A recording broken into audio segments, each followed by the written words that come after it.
What it do, snackers, snackettes, and snack X's? It's your boy Gage. I'm here with jokes. That way. I'm here.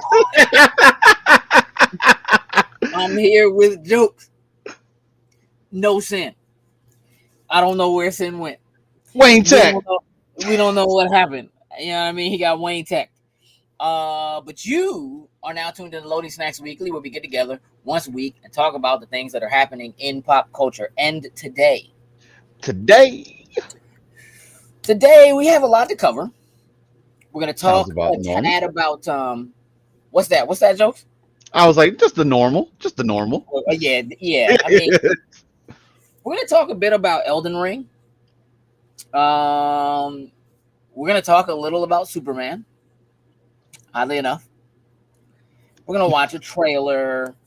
I kind of want to have a discussion. I want to get your opinion on some Star Wars stuff, and then we're gonna take a little mental break, round out the show.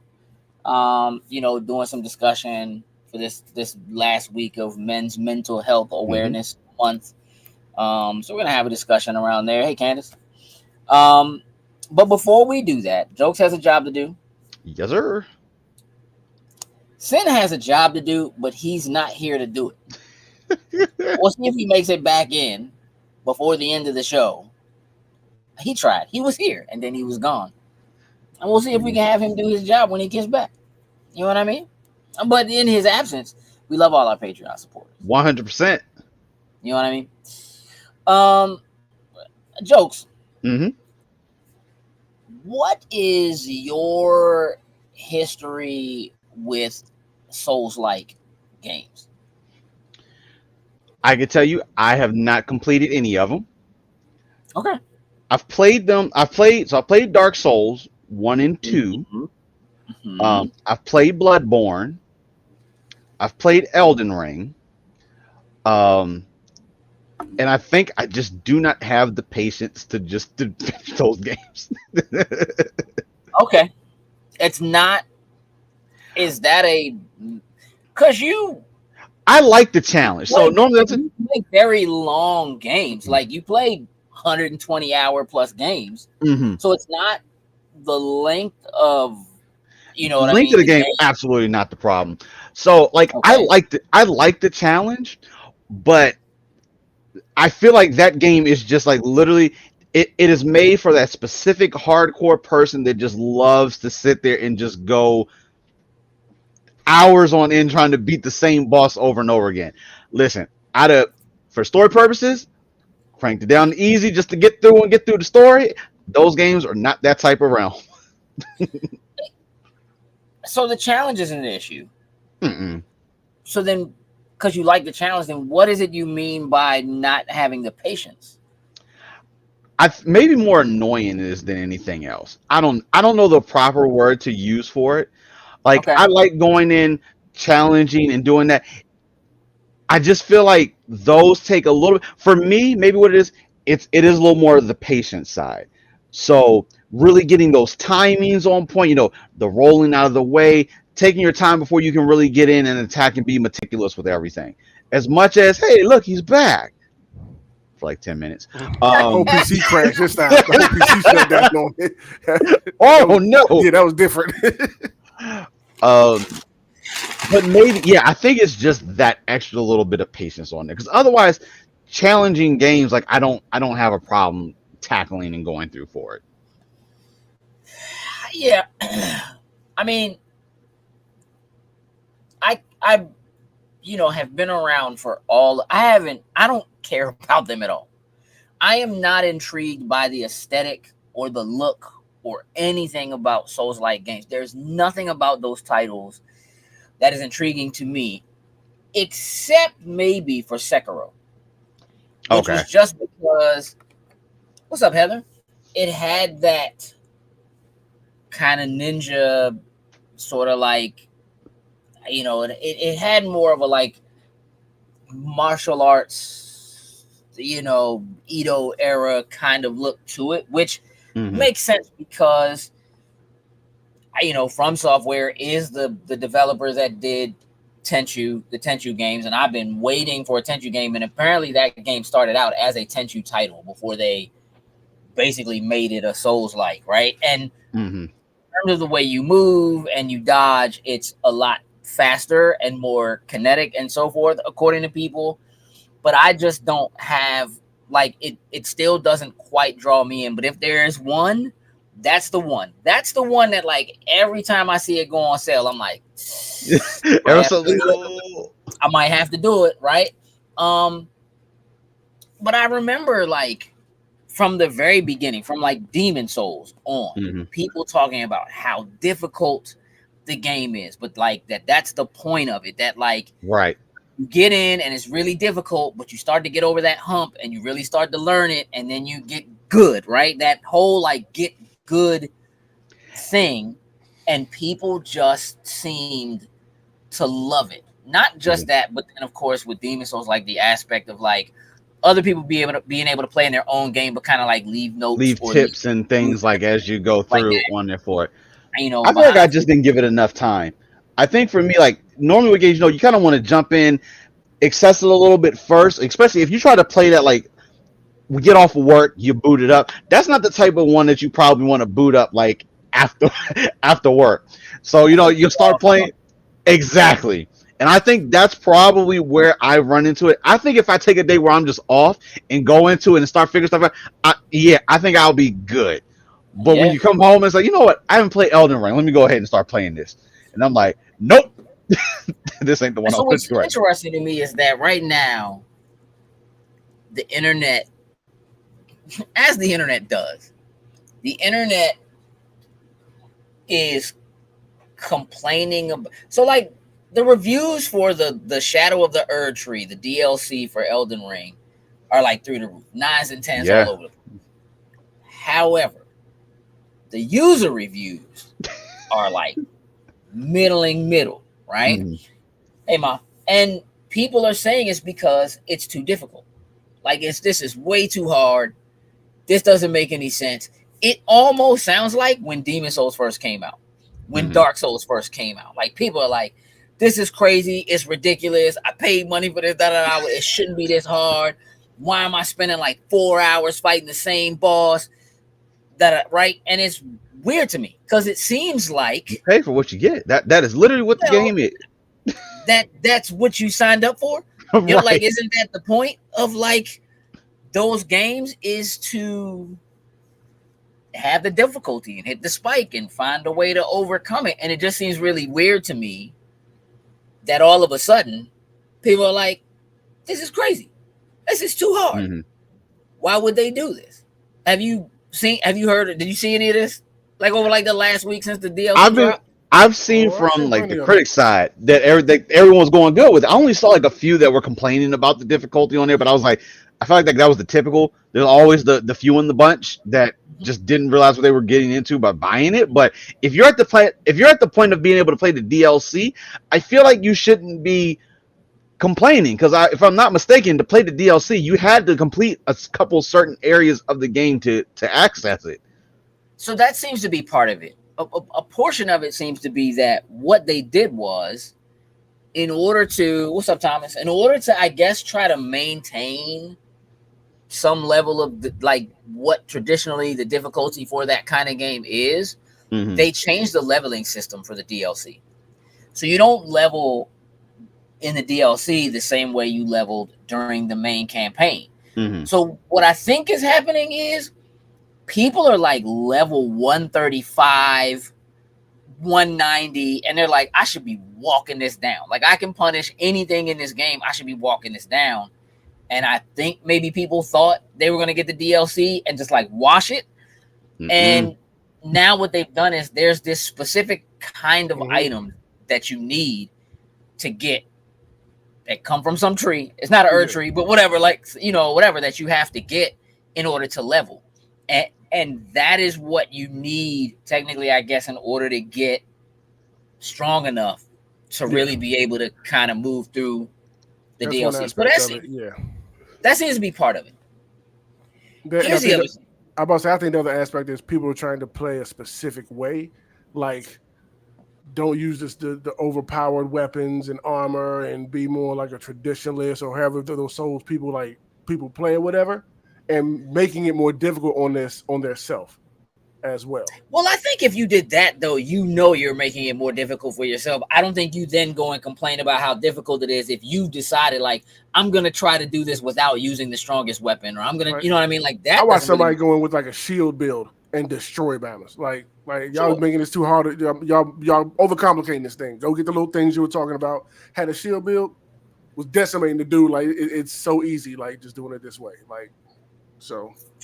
So here's the other thing I think might be happening is Elden Ring is more popular. Thomas. That's right. Get the cannabis plants to make your level high enough, Thomas. Elden Ring is way more popular than any of the other Souls-like games. Any of them. It sold way better than any of those games. And I think part of what we have are a lot of brand new people to what Elden Ring is. And that Elden Ring is nowhere near as difficult as Demon Souls, Dark Souls, Bloodborne, Sekiro. Like, it has a difficulty curve for sure. But From Software with this game seem to set out to make it more accessible for more people so that more people would get in. Mm-hmm. And that's what happened. You have a lot of people who never played any other Souls-like game, jumped into this, learned the curve, understood whatever, or seemed like it, and this isn't that bad. And then From Software hit them with the ooh-wee. You know what I mean? They were like, nah, this is what it's really like to play one of these, right? I just think you have a lot of people who like, this is not what it's supposed to be. Mm-hmm. Here's the other thing I find very interesting. So this is one of the first, if not the first, Souls-like game to hit China. Mm-hmm. And there are a lot of players from China who are just now getting their hands on this and on the DLC. And unfortunately, because of the restrictions in that country, they do not have access to like the Steam comments. They don't have access to like the help. There are no translated guides. There are no guides translated into Chinese to help them get through the game the way almost anybody else from any other country who's playing this has access to. And so while they have access to Steam to get it and download it, they can leave a review and comments on it, but they can't access those reviews, and they can't access guides, and they can't. So they're just like going in blind, kind stuck out there. And so I think for the first time, they have a bunch of players who don't have access to the material to actually help them and guide them through it. And so they're like, what is this? You know what I'm saying? Like, I don't understand. Why would you do this? Why would you make this hard? And I think that's part of what it is. I have zero interest in Elden Ring. I don't want to play it. The DLC doesn't make me want to play it. I think it is a graphically good-looking game, but I would not call it a beautiful game. I think it is designed to be ugly and disgusting, and I think that's what it is. Like, that's what it doesn't do anything for me. Like, there's nothing about it that makes me like, oh, I really want to play this and be in this world. Not even a little bit. Not even a tiny bit. But for those who are, I hope they're managing to find their way through it and stop being so stubborn and allow themselves to. God, I think I'm gonna download it back to the box and try. I know you are. No, he's not. No, he's not. You know why? You don't get in there for 15 minutes and delete it again. That's why he's not gonna do it. Maybe 30. Ain't gonna happen. Sin, you gotta make space. I'm glad you're back, bro. I'm glad I'm back too. I want to show you something. What that is? Do you know what this is?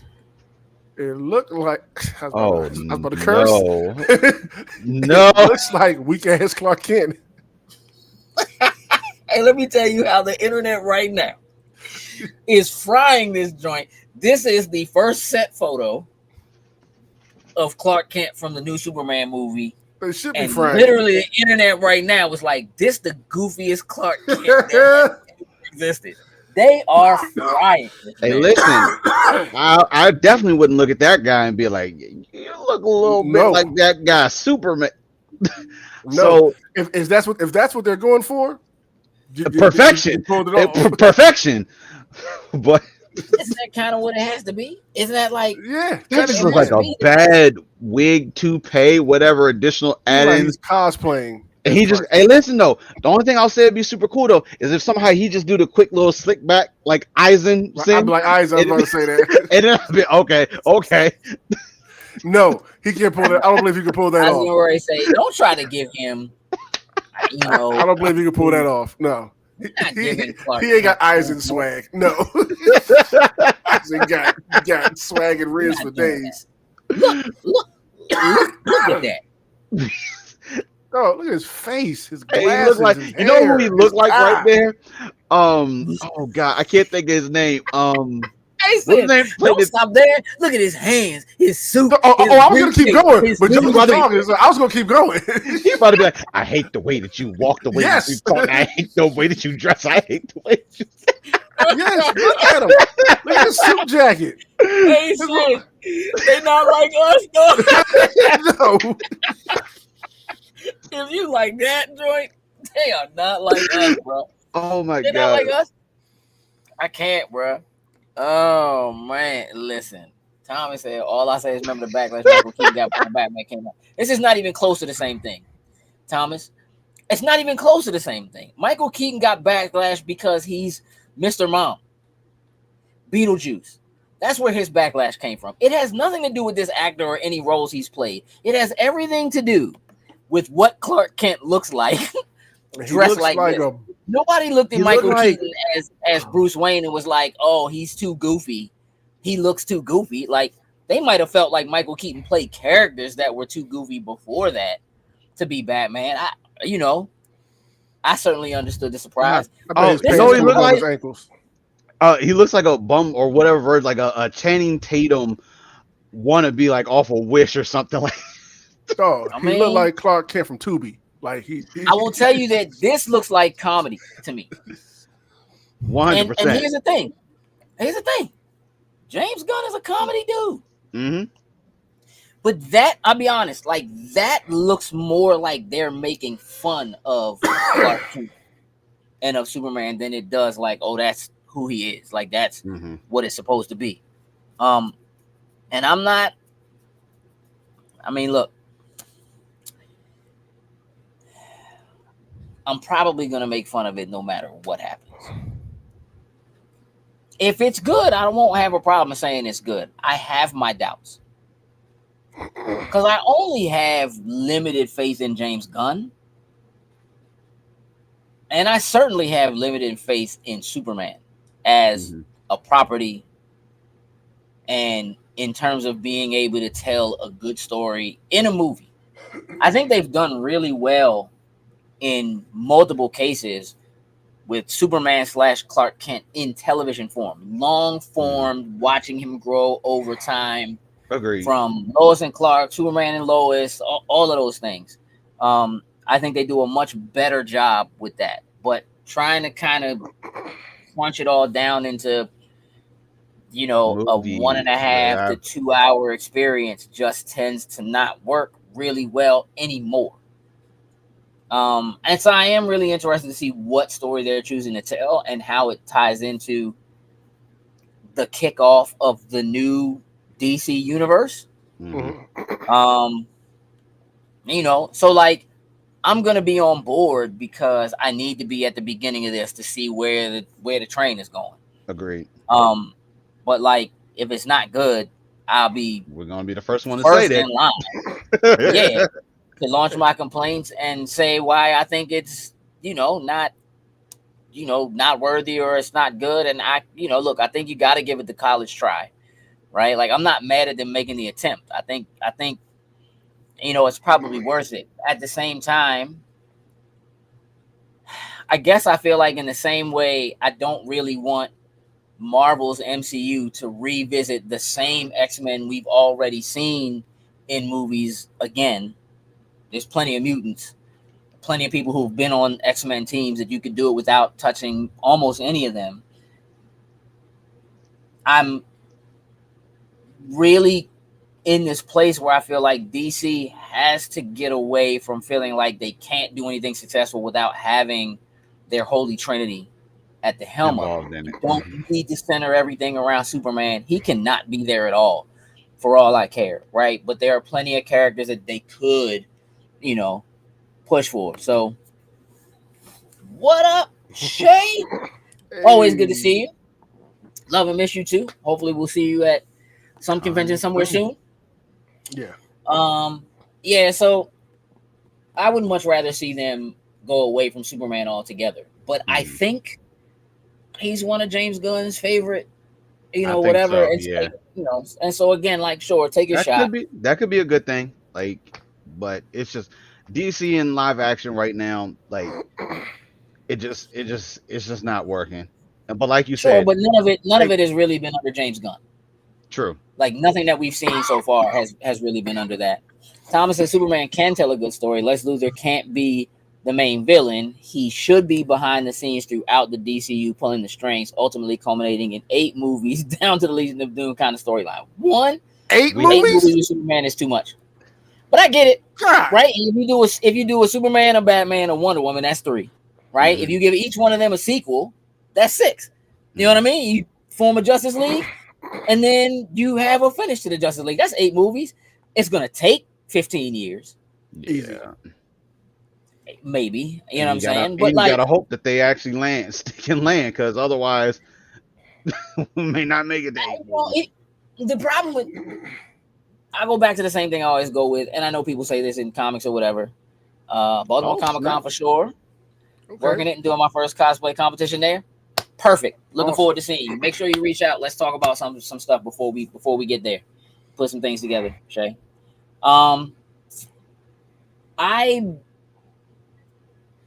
It's clearly not impossible to tell good stories around Superman, because clearly they have been doing Superman stories for decades.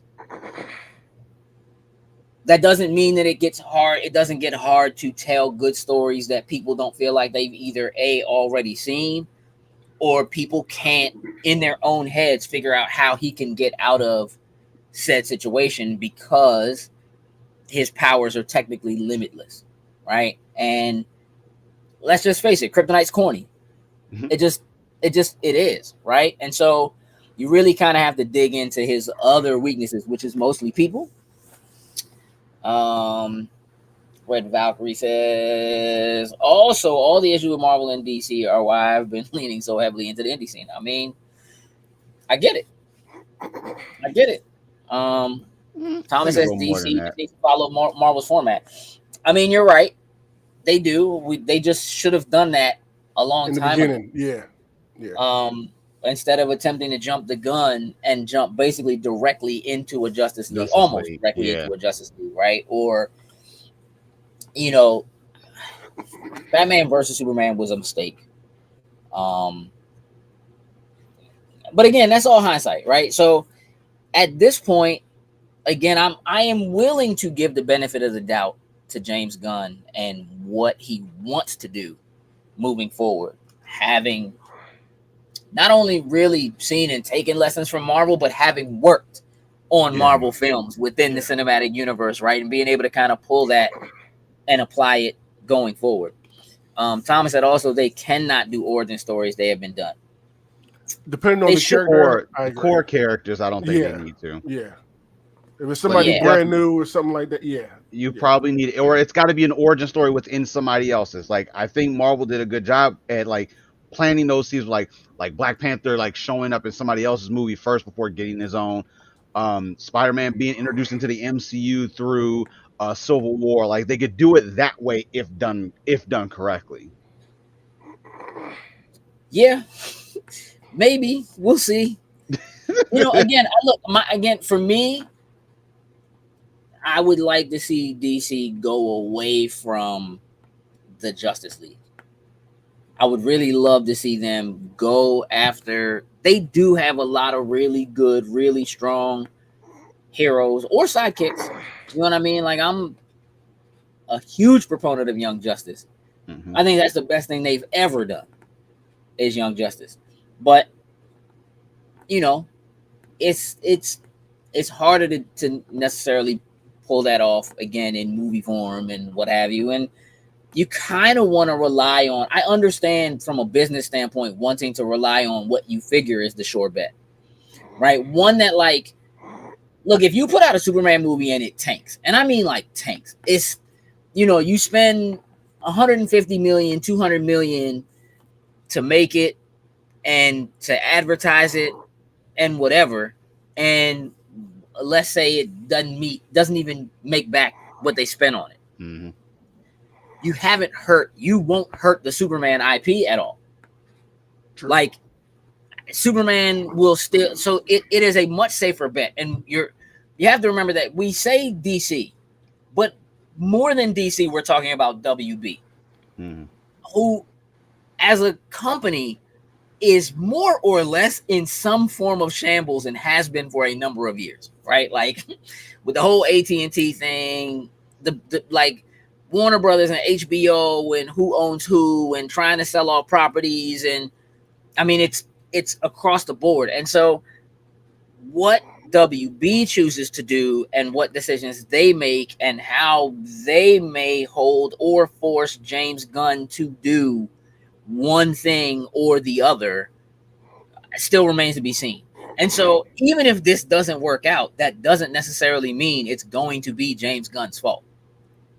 It could just be that it doesn't work. But there's a part of me that believes that a lot of it is of like the success of WB as a company, and therefore quite possibly DC as a company, period, continuing to exist and not get bought out or purchased by somebody else, is resting on the shoulders of James Gunn pulling this off. Mm-hmm. So this has to hit. That's where I'm at. We're talking about a company that is just completing movies and then shelving them. Batgirl, you know what I'm saying? Whatever. Like they just, we don't care. It's done. Whatever. Tax write-off, put it away. That's what kind of shape we're in. So if we don't do this and get this right,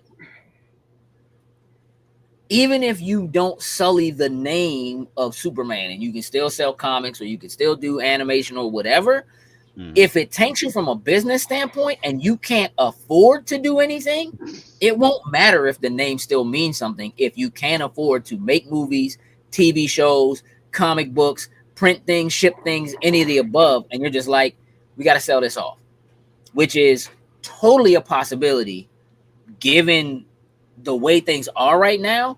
And if I had to put my money on it, if this doesn't work by the time the first two films are out from James Gunn, and I mean like neither one of them make back what they spend or barely make back what they spend, Amazon is going to buy DC. And then maybe you have a shot. And then you start getting DC shows on Amazon Prime that look more like Homelander belongs where they are. Yeah. Thomas says, I'd love to see Batman, Superman, and Wonder Woman be part of other people's movies. Wayne Industries partners with Star Labs in a Cyborg movie. Superman shows up in a Green Lantern movie. Wonder Woman appears in Flash, etc. Then after the others are established, they combine into the Justice League. Again, cool. We've seen all of them, including Cyborg, right? So I'm not saying it shouldn't be done at all. There's a part of me that feels like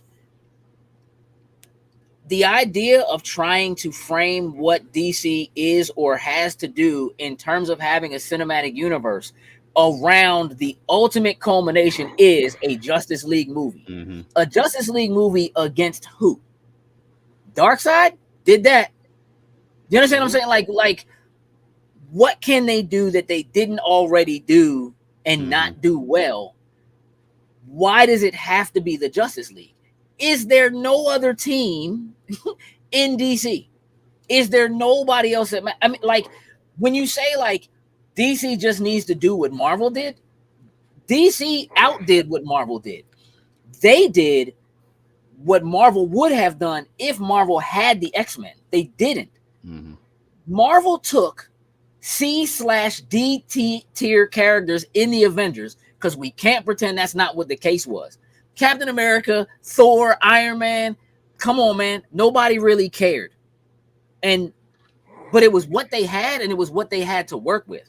So the idea that DC keeps going to Superman, keeps going to Batman, keeps going to Wonder Woman, has already done Green Lantern, already tried something with Cyborg, just did a terrible Flash movie. Like, all of these characters that are the main, again, the Justice League and the X-Men are more aligned technically than the Justice League and the Avengers in terms of the popularity of the characters in the comics. The Avengers are only as popular as they are right now because of the MCU. Mm-hmm. So if DC is going to take a page out of Marvel's book, it's not copy that and do Justice League.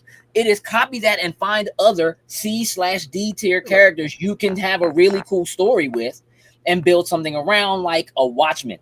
Like, you know what I mean? The way Like, to do this the whole time. It's Young Justice. That is the best way to cross all T's, dot all I's, is do Young Justice and let that be the core group going forward, because they're all tied into Batman, Superman. They're tied into them, so they can have a cameo. Fine, but it's all about Young Justice. The Arrowverse did it.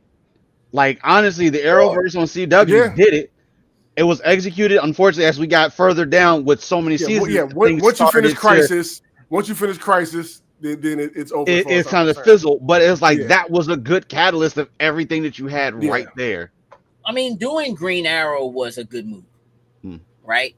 I mean, that was a good move. But again, your other major show that came out of that was Flash, who is already a member of the Justice League. But again, you did other spinoffs that made something, like even the stuff they've done on TV, Doom Patrol, stuff like that, right? Like, where are the other superhero teams that exist?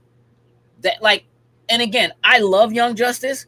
The problem I have with Young Justice is I think most people are going to feel like that's corny because they're all sidekicks of other characters and basically have the same power sets, but just kind of aren't as powerful. And I think if you're not super careful about how you do it, it will come off worse and or more corny to a mainstream population when you do something like a Young Justice. And it's like, it's not Wonder Woman, but it's Wonder Girl. You know what I'm saying?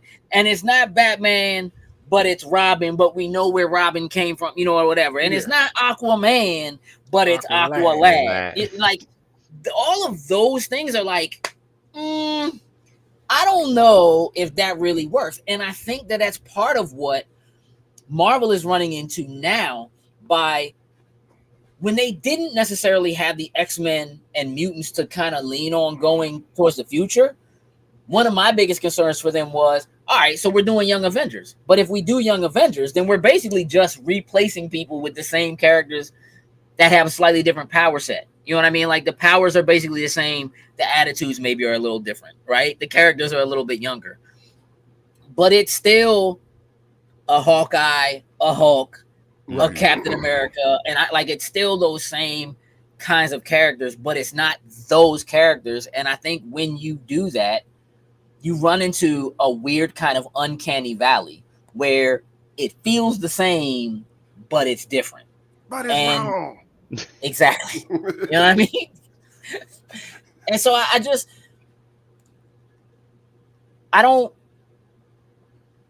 kind of would rather they do a Superboy movie. I think Superboy's story is much more interesting than Clark Kent's because it's been told.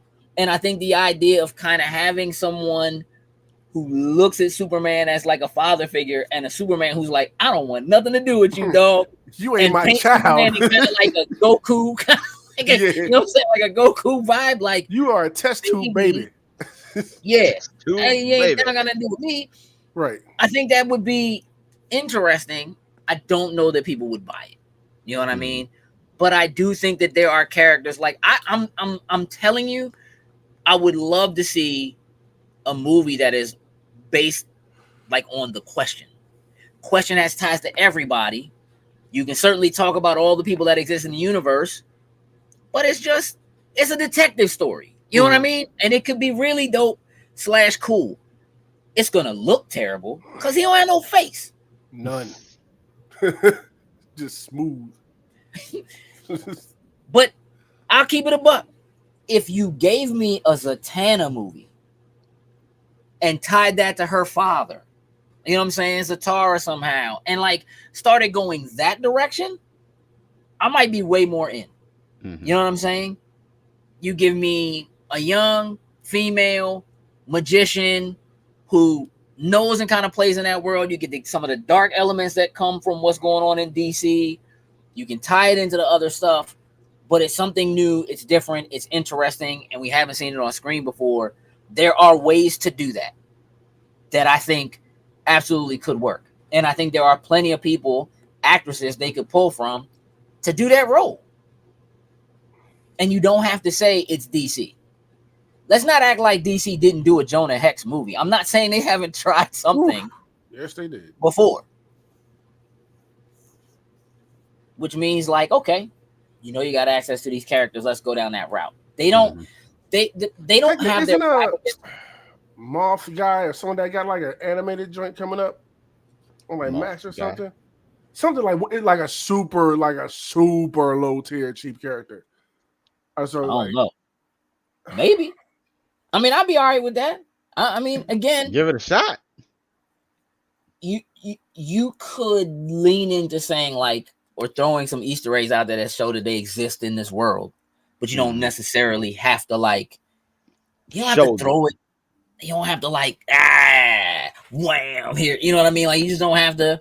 Daily Planet newspaper. Boom. We know Superman exists in it. You're good. Sure. I mean, I think there was a halfway decent attempt, maybe with Blue Beetle. I think Blue Beetle didn't work because Blue Beetle was a Spy Kids film, and I don't think that's what people want. As in terms of because it doesn't feel like it's important. Iron Man as a film, as the film to kick it off, felt like it was important. It felt like what he was doing was a big deal and was important, and you immediately fell in love with the character, the person. It was Tony, not Iron Man, that people, you know what I mean, really fell in love with. And I think that's another thing. I feel like DC has a tendency to lean far too heavily in the character namesake of the superhero. I got it. It's Kite Man. Yeah. Kite Man. So Kite Man, hell yeah. That's the name of the show. I mean, cool, dog. Look, do a Condiment Man joint too. Why not? Whatever. But like if you did a Wonder Woman movie, but you could, what's up, Zaina? Make me care about Diana, which they kind of tried to do. But it's hard to do when these characters seem so infallible. The problem with the Justice League is that they're all gods. They're all gods. They don't have the humanistic traits that a very, very fallible Tony Stark has, or that even a very, very cut and dry, like a Steve Rogers, who's like this little kid from Brooklyn who came up hard and lost his parents, and people immediately can identify with and kind of see the story, and they just want to see him do well, right? That's very different from somebody who isn't from this planet and quote unquote doesn't know their family, but has a family, grows up great, you know what I'm saying? Basically has it easy, and also is impervious. You know what I'm saying? And so you have a much more difficult time trying to get people to relate to what a Superman is, to relate to what a Diana of Themyscira is, because even the things that she can't do, they just let her do. You know what I mean? Like they just let her do. Look, a Ted Kord Blue Beetle movie would be good. Listen, I think what's the dude? Whatchamacallit cat that trained Black Canary. I think a Black Canary joint would be dope. Not Black Cat. That's There's something cat. I can't think of it right now. Yeah, It's killing me. Wildcat. Yeah. I think a Wildcat and Black Canary movie would be dope. Where it starts out with him, he's training her, she's young, comes up, blah, blah, blah. And it's not even, it's like less about her having powers because she just got hands. And then you could lead into the fact that she ends up being the one who gets called in to train Young Justice. You know what I mean? Like, nah, it's time to learn to fight. You know what I mean? Here's these hands. Like, that's where I'm at, Thomas. Give me Booster Gold. Booster. Well, I think isn't that Green? I think it is something. Yeah. I actually think a Booster Gold Jump could be really dope. It's that though. To me, it's much more of that than leaning on the DC Trinity. Mm-hmm. You know what I mean? And they're very tightly contained cohorts. I just think if you really want to get there, like if you're gonna take that page from Marvel, you take let's grab the characters people don't really know and give them a chance and show people that we have great stories with other characters who maybe aren't. Give them people they can relate to. You know what I mean? That's much easier, I think. A Bruce Banner who has the incredible power he has, but wants to kill himself and can't. Extremely smart, super genius, battling his own demons. Wow, that was crazy. Oh man, just disappeared.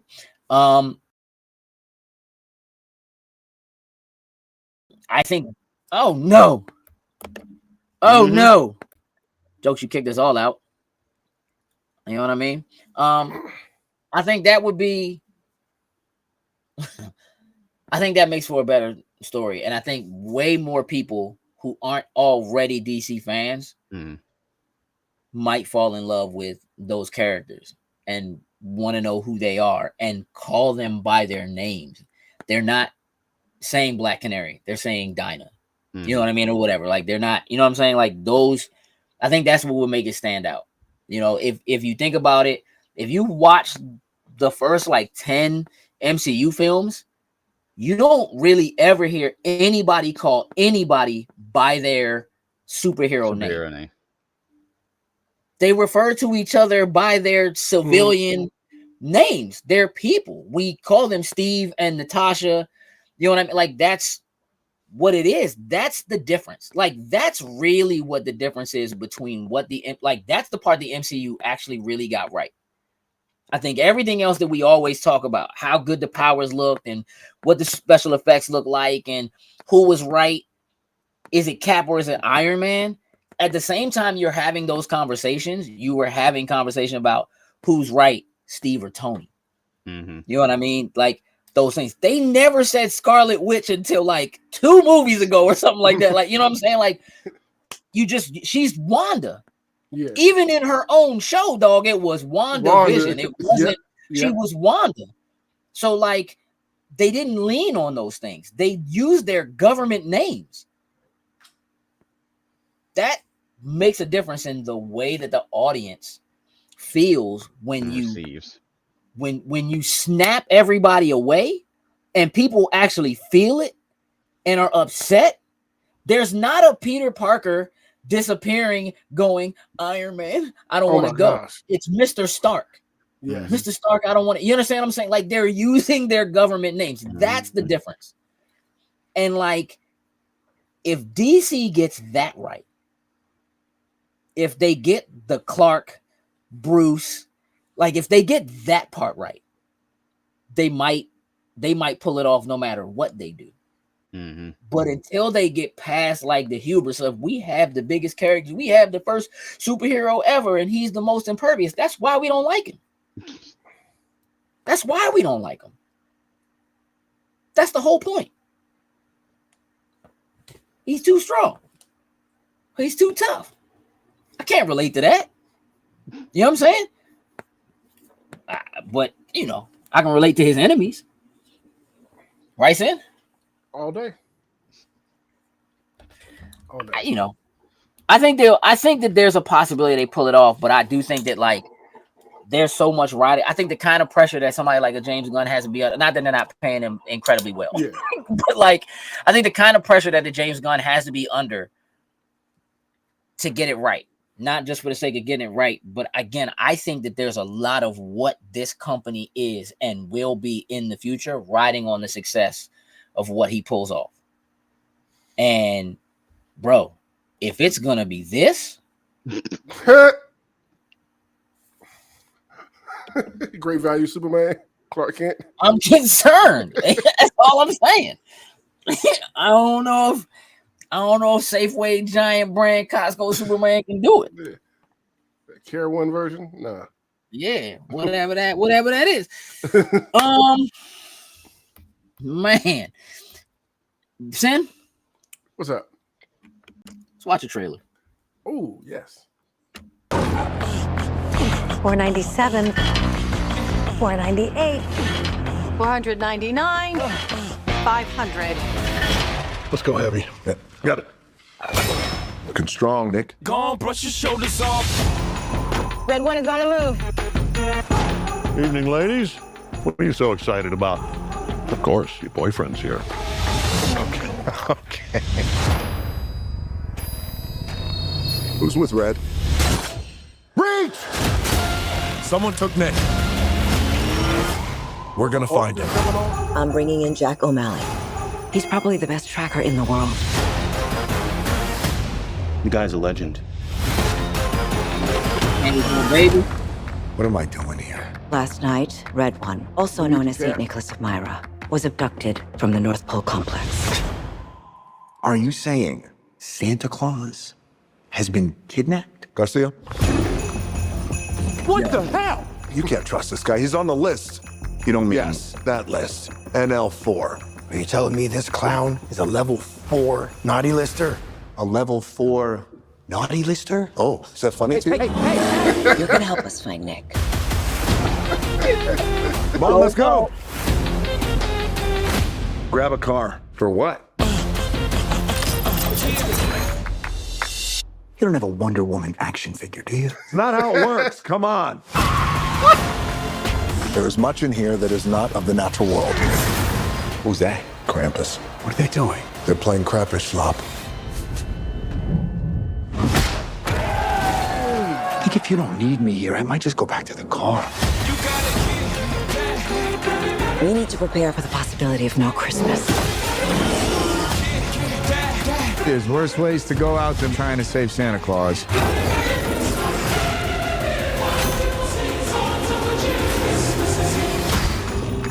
We got snowmen!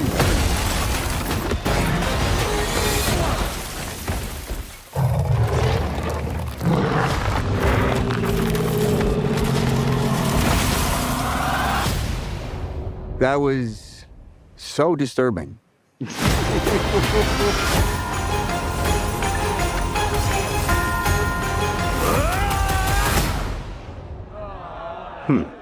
Interesting. My turn! Oh my God. Really? Is my face still there? Yeah, you look good. Power slap. I mean, listen. On paper, I'd have been like, no way. On trailer, Yep. I'm intrigued. Yep. You gonna lie? I might. There's so much potential for it to be terrible. Terribly good, I think. That. It looks so silly, but I'm at, see, that's right, Candace. That's Like, it. just, we might need that. Yeah, elf, but make it brawling. Exactly. Exactly. The brawling bachelor. I do want to know. Oh man, that looks fun. Thomas said, "Hey, listen, here's the thing. Sin, Level 4 naughty. what is Dwayne The Rock Johnson's role in this? He's just Santa Claus's security? I think so. Like security, personal trainer. Like, I think he's a little bit of everything. Keeps him in shape to get ready for that big time of the year, carrying all those gifts all around the world. Yeah, I think that's what it is. Does Santa get fat? That I'm not sure of. Is it like a fat suit? What are we doing? That I'm not sure of. So a little lost on that point, but okay. Listen, I'm pretty sure that's something they'll explain when the movie comes out. sure. If you make my J. Jonah Jameson Santa Claus and my Captain America, the greatest, I guess, tracker on the planet. I mean, let's do it. You know what I'm saying? Along with Black Adam. Yeah, with Black Adam and one of Charlie's Angels. You can't miss. Yeah. You just the pieces aren't falling into place. It does look like a good time. I'm not gonna lie. I expect it to be a good, terrible movie. That's the vibe I'm getting from it. I wasn't expecting to chuckle out loud during the trailer. No, neither was no. So, it was way funnier than I thought. So that's a plus in their column. I'm kind of in there. Jokes, you've been real quiet, man. It's not your bag. You're not feeling it. No, I actually watched the trailer earlier when they first dropped because The Rock has been talking about Red One for a while now and did not know exactly what Red One really was. All I knew that it was him and Chris Evans Christmas. That's all I knew. That was it. And then seeing the trailer, I was like, "Oh, this is not what I was expecting." But I'm like, I'm kind of cool with this. Hey, Krampus slapped the shit out the Rock. He got the power slide. Hey, listen, only thing you got to do is when they do that power slide, be like, "Yep, do one." I just see the Rock like, oh my gosh, I know it's coming. Him trying to brace for it. That'd be so when great. he put his hand on the side of his face and his palm was the same size as his head, bro. All right, so listen, I'm having you call it right now. Jokes. Who kidnapped Santa Claus? Oh, it's got to be. I'm thinking it's going to end up being like one of the other. I don't know, like the Easter. I feel like it's going to be something stupid, but it's going to be like the Easter Bunny or one of them in some different variation of it. I feel like it's going to be something like that. Saying who did it? If it's not the government, I'm in with Jokes. The government? Yes. All right. He got too much rain. He got too much power. They got to bring him in and talk to him about what's going on. You got to reel that back in. Yeah, you got too much of a hold on this holiday for us. I got 2 for the Easter Bunny. That's where we're at.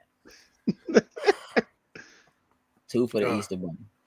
Was the lady who was there counting out his reps? Was that supposed to be Mrs. Claus?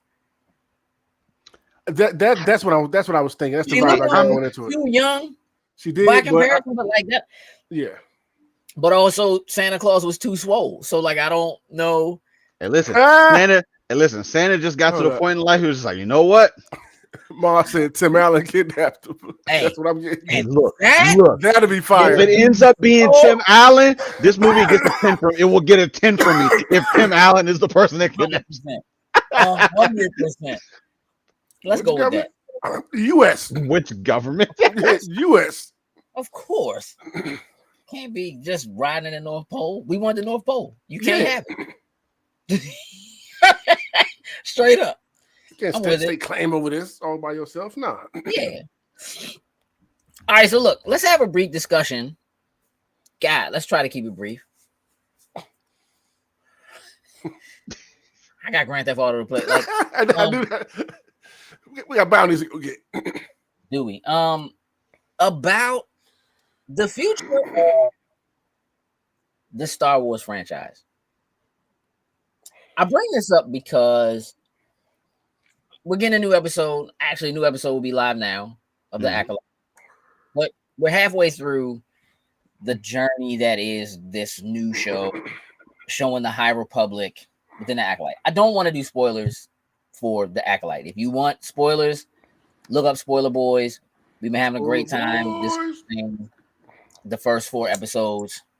We'll have a new discussion up this weekend for tonight's episode. But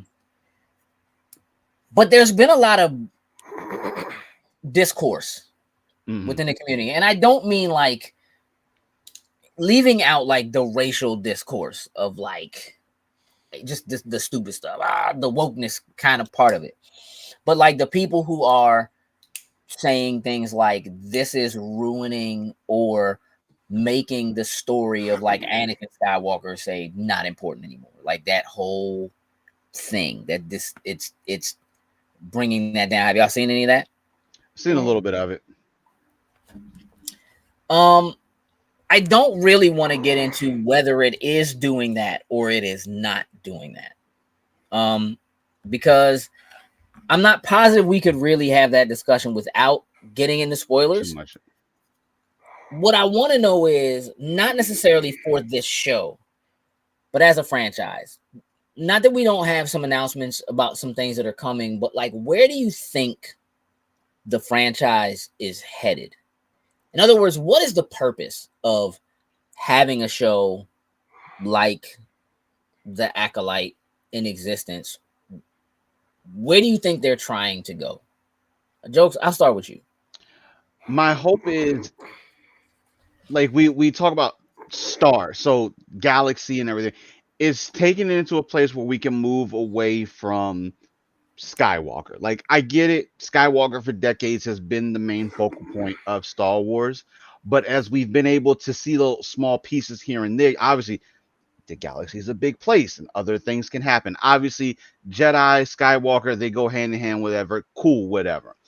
But I want to see us be able to explore other areas of Star Wars. So seeing Jedi, like, say, in their prime during the High Republic, like, just like the comics have been doing an amazing job. I would like to see it unveil more in the movie. So maybe next we can go to the future somewhere where maybe we kind of can shift a lot of this out of the way and almost start fresh once again for it. But I'm I mean, hoping we're we know that there is a new Rey movie, but it's still coming. Skywalker, technically. It is technically. So, Well, I mean, but it's not. I mean, it's not really. She's not related to the Skywalkers. But then she called her name she, Skywalker. she in the calls last herself movie. Skywalker, so She. I mean, but she's not related to them. but she's still Skywalker. I don't know. Maybe there's Whatever. DNA in there or whatever somewhere. But like, Oh god. but is that where you think the? I mean, do you think that the future of the franchise is headed to the future of, like, beyond what we've seen in the? Really, is that like Here's that's my the hope. point? To get I beyond feel like it's to where we get were beyond. in the sequel trilogy. We can explore a little bit in the past to, maybe build on some story. Maybe that'll end up getting, buried away from some time. Then we take that jump forward to come back to re-explore something like that. But just to get us into a different scenario than just focusing on like that core Skywalker and everything. And eventually, you know what? Jedi can be put aside for a little bit. And then, like, kind of what we do, like the Mandalorian, being able to see that type of thing. But I think you've always said it the best. A lot of people don't think the Jedi are cooler anymore. And I think they got to figure out a way, if they're going to take them and bring them into it, is how to make Jedi cool once again. Acolyte, I think, has some potential of doing that, but you have to see how the rest of the series goes. I mean, right now, I would not give this show the credit I was hoping it would get for making Jedi cool. Mm-hmm. I think this show is working to make Jedi more fallible than ever before, which I think might wane some of their popularity. Sim, what about you? How important do you feel like this show is to the future of Star Wars as a franchise? I think that'll be easy to be said once it's over and we see how everything kind of plays out. Sure. Well, that's why I'm asking now before we know that. I just want to see what you think. You know what I mean? No, I think it's important for the future so far with the information that we've had with how the twins are created and all that type of stuff. Like, I think it's there. I think as far as the Rey thing that Joe just said I think she's a very popular character. A lot of people like her. So I think money-wise, they want to keep moving forward in that direction with her. I think the Acolyte, though, overall, is a test to look for another major, like, trilogy type of angle we can find. Like, has a lot of books. The Old Republic stuff is popular. Is this something they can monetize and make it big going forward? Let's test it with this Acolyte story and just see. It's a time period that a lot of people are looking forward to. So let's see how this does. But I think they are trying to find what that next trilogy story is going to be. And, they're pulling from the novels and the comics and stuff like that, trying to see what's going to land for everybody. And I think this is just a test in that department. So depending on how it all comes out and it's received right now, it's kind of all over the place. So as far as how people feel about it, so we'll see what happens after it all finishes and what decisions they make. But I like this era. It's something different. It's something we haven't seen in live action before. So I don't mind visiting this. It's just, like I said, this first attempt is kind of no question. I'm interested to see. We don't really have good eyes on the true information that a company like Disney has in terms of how people are relating to the content. So, like the people who are angry or upset, you call them your diehards, but they're like your purists, right? Yeah. And to some extent, it's almost okay if they don't like anything new, because they still have the old stuff to hold on to. It's not gone. They can still, so that like it won't stop being Star Wars fans because they still have their stuff, right? But you do have to realize as in terms of the business and in terms of the creative aspect of it, you have to get out there and kind of create, What's up, Andrew? So it's interesting to me to think about listening to the discourse, people who are angry about how what is happening with the Acolyte seems to feel like it's undoing some of what they've known as canon for the three trilogies they're already aware of, even when they disown some of those trilogies, right? While you do have people who are also defending it, like literally going, this isn't making it worse, you're making it worse, or this isn't making it worse, it's making it stronger or making it better or giving it more places to go.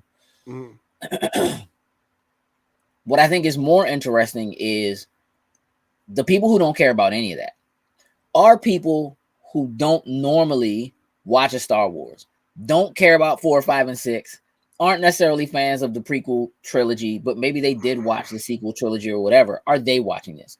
Do they care about this? Do these characters matter to them? Are they interested? What are those numbers like? You know what I mean? What are they seeing in terms of how that's landing with people? Because the at the end of the day, you're not simply trying to satisfy the people you already have. You're trying to bring in new people. Yes. Right. And so, like, even if you're doing some things that the old people who already love it aren't incredibly happy with, you are still doing something that they can deal with, while other people who don't really know the difference are like, oh, nah, this is cool. I like this. Oh, that's the canon. Oh, so Anakin maybe was created the same way they were created if da-da-da happened. You know what I mean? Or whatever, right? Like, and so now they're like, oh, I can keep up. I can go back and watch those movies and understand where it's going because this happened before all of that or whatever. I think one of the hardest things to deal with in Star Wars is when things take place. If you're new and you're watching Andor and you watch The Mandalorian, are they happening at the same time or not?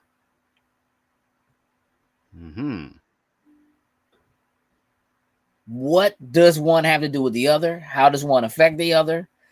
Because I think the hardest thing about doing what they're doing with Star Wars is having to tell stories where in some manner we already know the outcome. Right. Yeah. I mean, I'm glad that they're filling in some of those pieces, like a Rogue One and stuff like that. But you know what the final pieces of it are, but you don't know how we got there. Yeah. You don't know how it started. You don't know, and there's a plenty to play with in that space. So it does make me feel like if this is successful and hits the way they wanted to, they're going to continue to play in that space because there's just so much more fertile ground, and there's actually a basis for them to use where anything they do going forward, like with Rey, is basically like starting from scratch. Yeah. And that gives them a kind of freedom they wouldn't have had, but they can write things in now. You could have Jedi that are capable of doing things now using Force abilities, or Sith, or whomever, anybody who has access to the Force, doing things that like we had never seen at a time when those movies came out, and Force users were all but extinct. And so access to it and what you could do with it and how you could use it, that knowledge doesn't really exist anymore.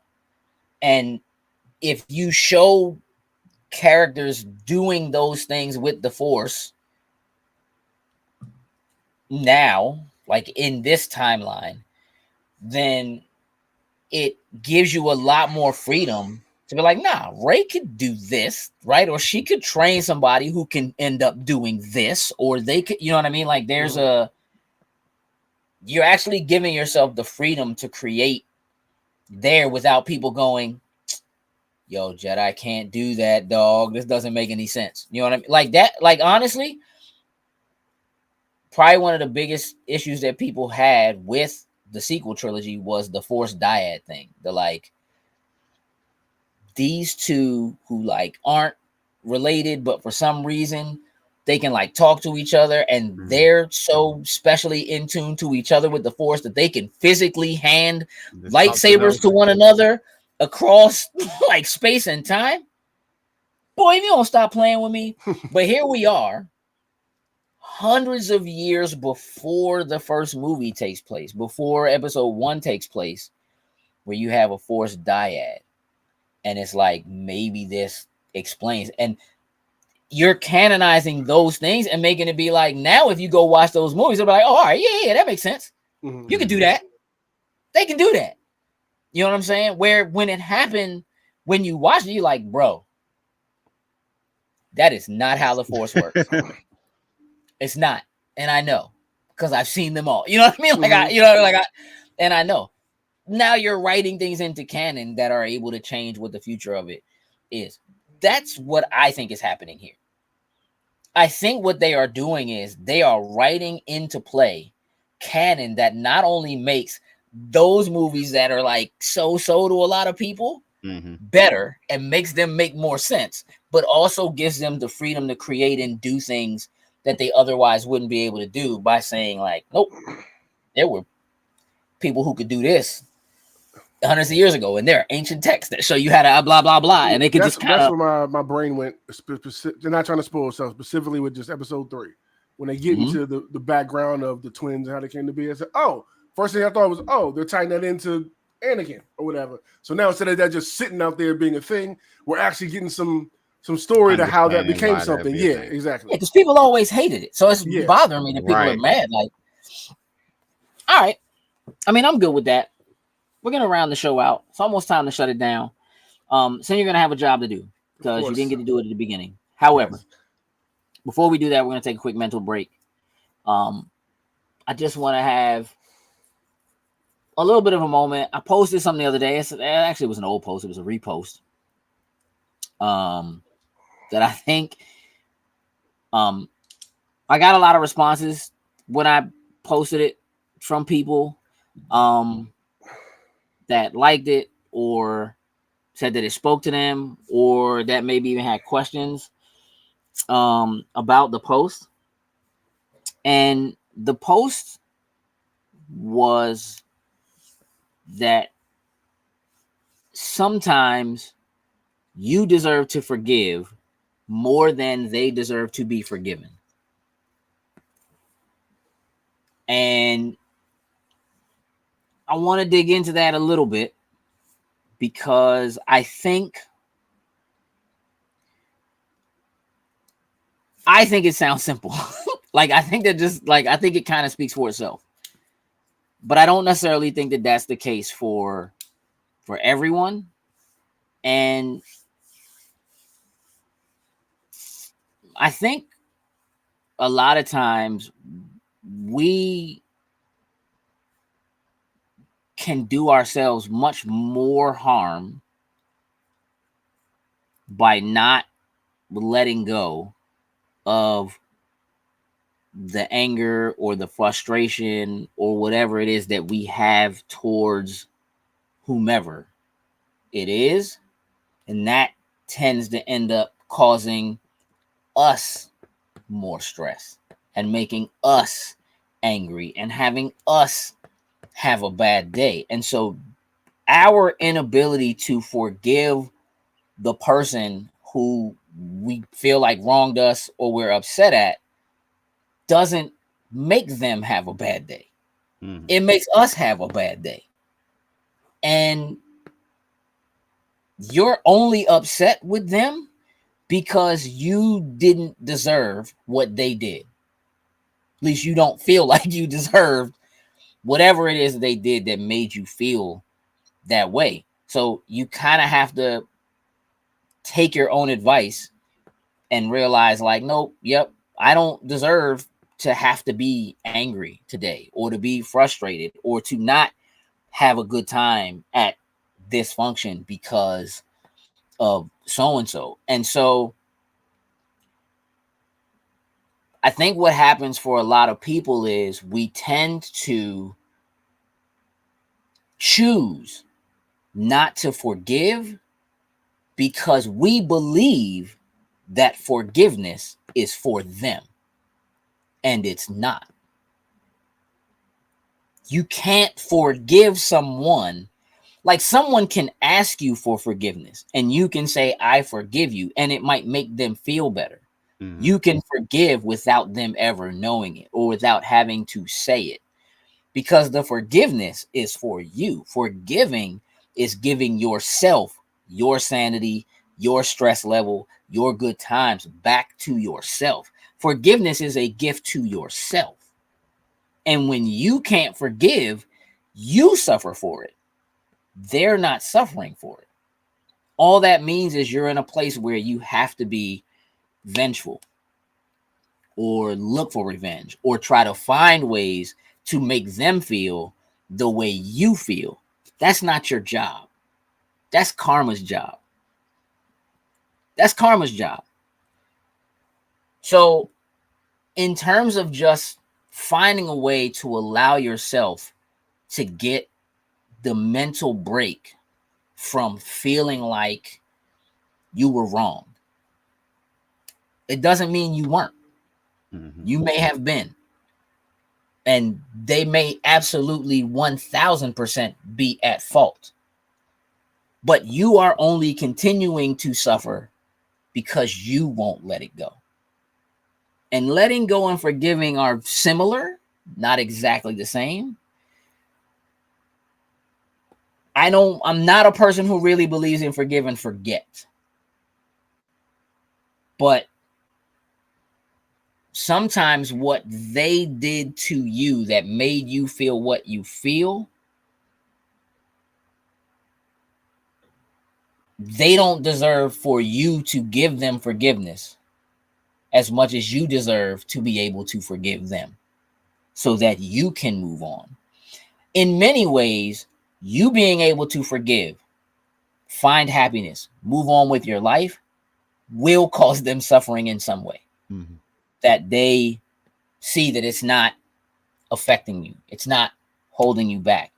But as long as it is, that person, that being still has a certain level of control over you and over your actions. And sometimes we're angry and unwilling to forgive people who aren't even here anymore. And if you can tell me how that lack of forgiveness benefits you, I'd be happy to hear it. If it works for you, if it motivates you in some way, I'd be happy to hear it. But more often than not, it really is about being able to say, you know what? This happened. I need to move on. I forgive you. And again, it doesn't mean that you have to say it to them. But when you do that, mentally, you allow yourself to let go in a way that just allows that stress to remove itself from your brain, from your body, you know what I mean, from your soul, so that you can move on, so you can go and do other things. And I think more importantly, so that you don't continue to carry the anger of non-forgiveness and apply it towards new people or other people you meet, other people in your life who also don't deserve that person's wrath. The wrath and the anger and the hurt that you're holding on to because of what somebody else did, the other people around you tend to suffer because you won't let them in. They can't get to know you. You won't or don't spend time with them. You lock yourself away, whatever those things are. And you have to know that you deserve better than that. And if you didn't think you deserve better than that, then you wouldn't feel like you have somebody who wronged you in a way you can't forgive.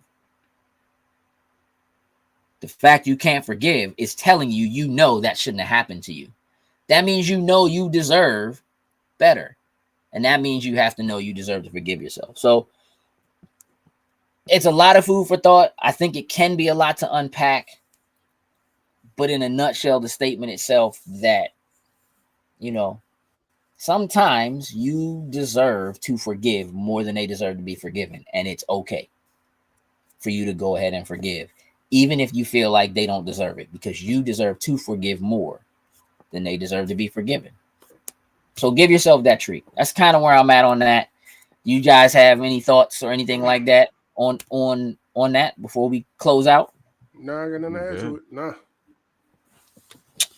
Cool. Awesome. Jokes, you have a job to do. Jokes gets the Beacons link up for you. Easiest way to find us everywhere. I want to thank y'all again for helping us get across that 1,000 subscriber mark. It's been wonderful. We enjoy it. We're still working on getting some new things up for you to go and see and view across YouTube. That's a weekly piece that we're working on. Saying you got a job to do.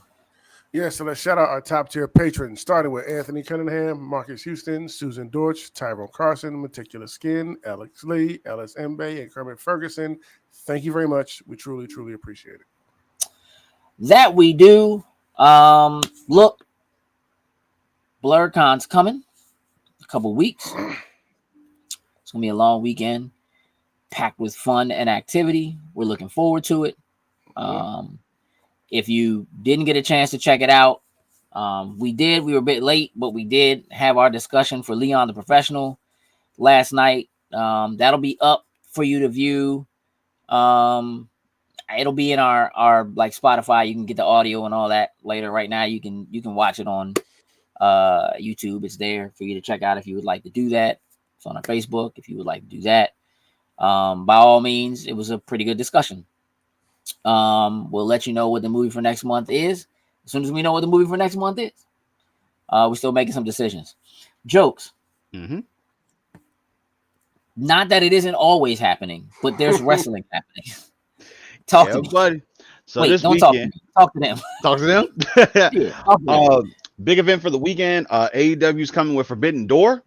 So definitely we are going to put our minds together and figure out which day we are going to be doing some predictions. We haven't fully decided if they're going to be live or recorded, but sometime between now and Saturday, one of those options is going to be up for you. So I'll throw a post out there letting you know if it's going to be a recorded one or if we're going to go live for it.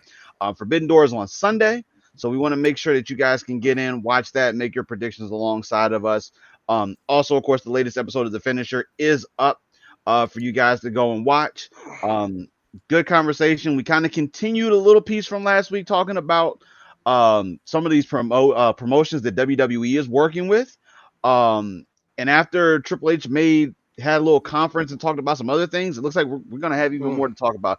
WWE is doing some big things.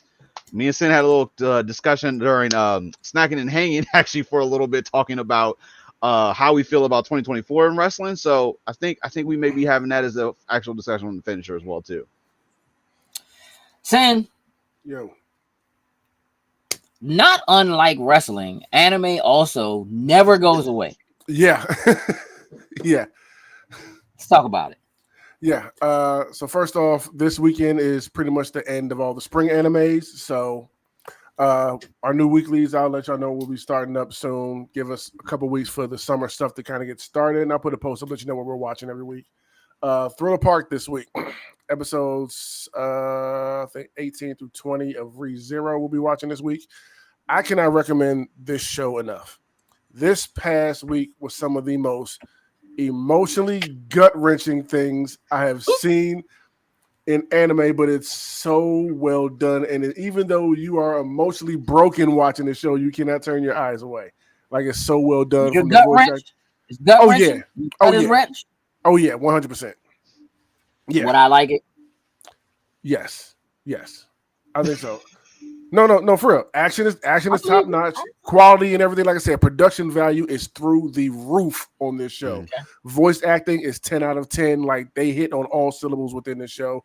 Last week we watched, I think, the second highest episode they've ever had, and it was an emotional wreck, I would say. But you can look for it. Patreon already has that discussion for those episodes. Everybody else will get it in a couple days, so y'all can look forward to that. So that's this week, 9:30 p.m.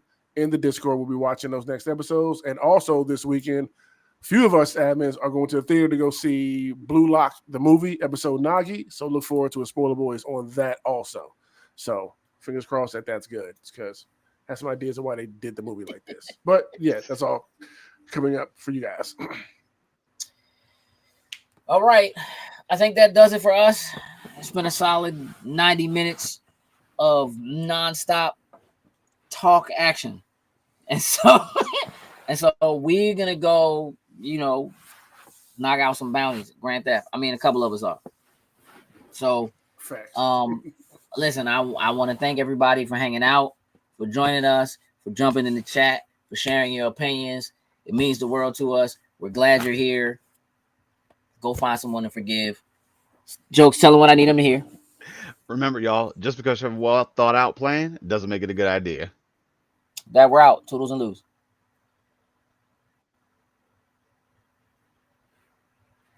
Yeah, push a button. Push a button.